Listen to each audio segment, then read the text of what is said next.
Hour away. Yeah, that's right. And her speech in a half hour, Nicole, is one that we really have our eyes on because she is making this bid to become the leader of the RNC, or co-chairperson of it. Now, she's already the favorite candidate of Donald Trump to be in that role. Not only is she his daughter-in-law, but she's also a very strong surrogate for the Trump campaign.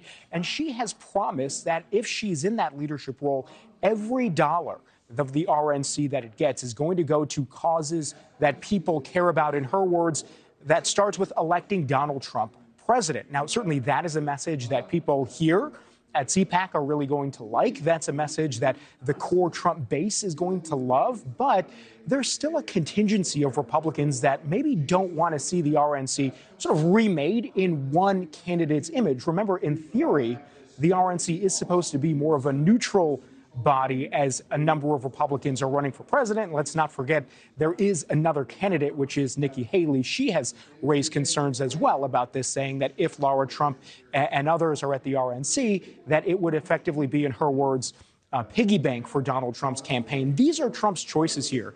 You've got Lara Trump, but also Michael Whatley, another very strong Trump loyalist who would be chairperson, who has Trump's endorsement, and Chris LaCivita as chief operating officer, somebody who is actually right now working on Donald Trump's campaign. So again, there are some questions about this, but I talked to Byron Donalds, a very strong Trump supporter, a congressman who just not long ago addressed this CPAC crowd here. Here's what he told me about it.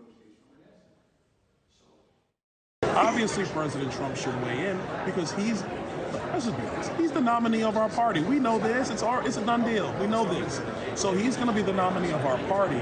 Of course he should weigh in on that. That doesn't mean it's remade in his image. That means that the RNC is focused on making sure he gets elected and all the work that needs to happen down ballot to support the president. But this is nothing new. If you go ask the DNC does everything that Joe Biden wants. Why? Because he's the president.